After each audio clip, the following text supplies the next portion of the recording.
Alright guys, today we're going to talk about everything we learned from yesterday's padded practice.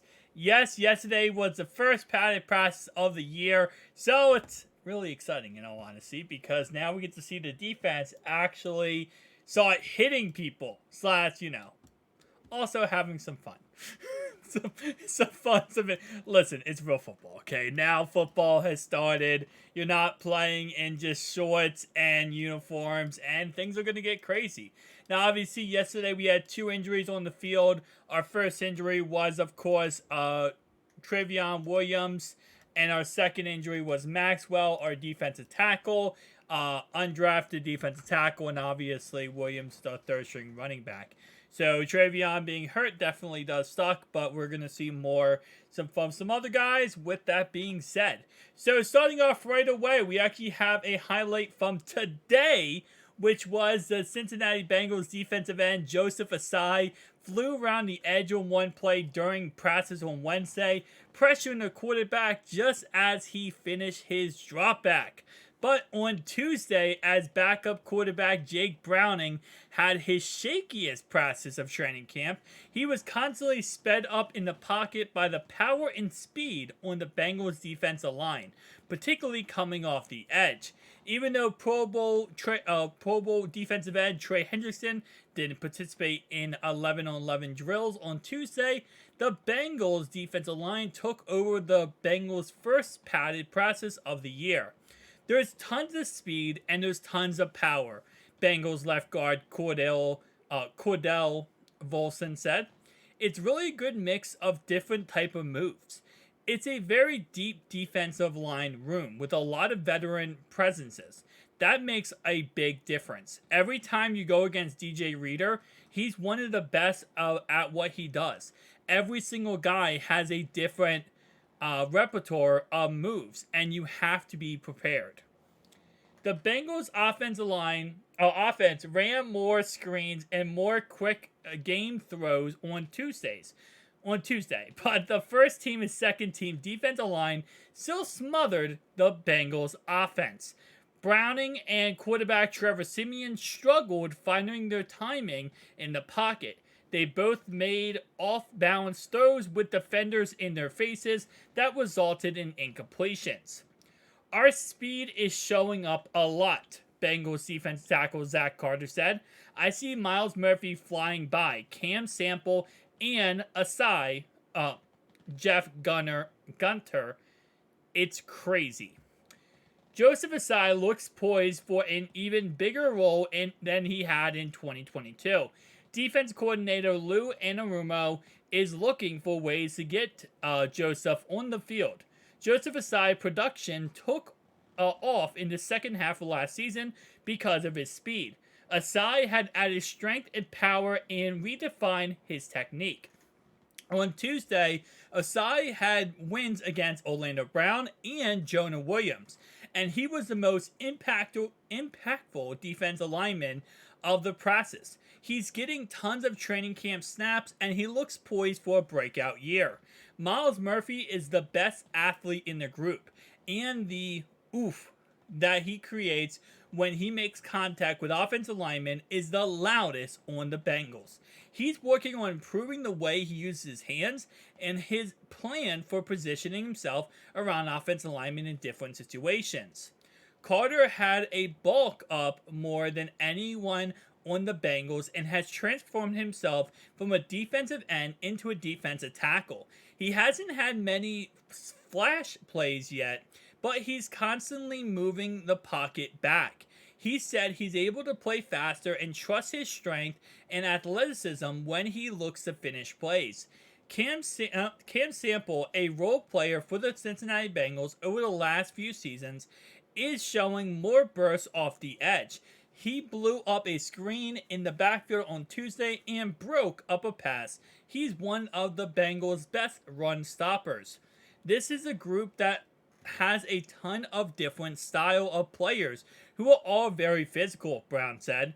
They have a great standard in their room, starting with Sam Hubbard and Trey Hendrickson and DJ Reader and BJ Hill. Then there's the young guys, Cam Sample, Myles Murphy, Joseph Asai. There's these are all guys who can be a long-term players in this league.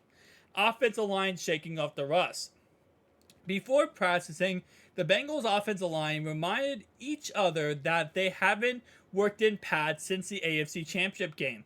The offensive line admittedly had some rust, but it's a long way from where the group was at this point last season. Today was a good day, but there's tons of improvements for us to make, Brown said. Our defensive line is a great unit, but today was a good start. The most important thing is communication, the ability to play with each other and seeing and feeling what our counterparts are feeling are and fundamentals. The Bengals offensive line is communicating well, and that was a challenge last season. The Bengals offensive line was full of injuries last summer, and the unit is in great shape entering 2023. The Bengals had some great rushing plays on Tuesday with interior linemen bulldoze lanes opened up in the middle of the field. The Bengals are planning for their offense to feature more RPO plays, and the size on their offensive line is expected to give opposing defenses fewer opportunities to bat down passes at the line of scrimmage. The entire Bengals first team offensive line put together impressive reps in one-on-one drills. It wasn't perfect working with a backup quarterback in 11-on-11 drills, but the group remains optimistic. There's a lot we had to do. There's a lot we've got to be better at, and a lot of things that we individually want to get better at, Volson said. There's maybe some rust that needs to be knocked off, but this is obviously an adjustment period. But we're feeling good communicatively. We all been working together. We know how to communicate and be on the same page. That makes a huge difference. Secondary getting encouraging returns. During first week of training camp, Bengals corner Mike Hilton was looking for a sign that the Bengals secondary in 2023 could be as good or better than last year's secondary. And here we go. This was that day, Hilton said. Once the Pats came on, we really started training the tempo up and getting in football mode. We made a lot of plays on the ball today. We're faster than we have been in previous years. We're deeper. That all will correlate to how we play on Sundays. The theme of the day was the defensive line speeding up the quarterback. The quarterback forcing a ball into tight coverage and a Bengals defensive back breaking up the pass. Cam Taylor-Britt continues to look like a number one corner in the making. He made a leap with his technique, footwork, and approach at the line of scrimmage. Sidney Jones has made a few pass breakups. Rookies DJ Turner and DJ Ivy has been the talk of the camp. Hilton made a leaping pass breakup near the sideline in a 101 coverage against Tyler Boyd. But the most positive sign that so far, according to new safety Nick Scott, is there hasn't been any drastic communication breakdown in a new look secondary. The new guys, like myself, were trying to fit into a foundation that has already been put into place, Scott said. Guys are making it easy for me. It's helpful that Dax Hill has been in this defense before. I've been talking to it's really like I've been talking or taking it really nicely. For the most part, we're always on the same page. That's what you want from the jump. We've all made our mistakes, but that's what practice is for. And we keep encouraging each other and getting better. More observations from Tuesday's practice. Right tackle Jackson Carman had a series of bad reps, both in one-on-one drills and 11-on-11 drills. After one of them, he did push-ups when he returned to the sideline. Tight end Drew Sample's biggest impact will be with his blocking. He made some important plays on the 2021 Bengals, but coming off a knee injury, Sample isn't showing as much juice as a pass catcher. Rookie Andre and Charlie Jones both had a series of highlights plays during camp, and Jones had his best day of the summer on Tuesday. but on one rep, one of the rookies ran the wrong route and they ran into each other. Gave cornerback DJ Ivy a chance at a pass breakup. It was a reminder of the difficult adjustments process for receivers in the Bengals offense that requires its receivers to handle a lot of plays and adjustments.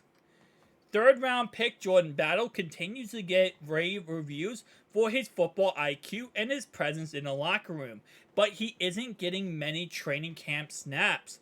Backup running back Travion Williams left practice with an ankle injury. He's competing for a role as the Bengals' third down back. He's more experienced in that role than Chris Evans and Chase Brown, so Williams will still have a shot to take the role this season, but in the short term, Evan and Brown will get all the snaps and opportunities to carve out a role in the 2023 Cincinnati Bengals. And that's everything we learned from Tuesday's training camp. Thank you guys for watching. See you guys next one. Peace out.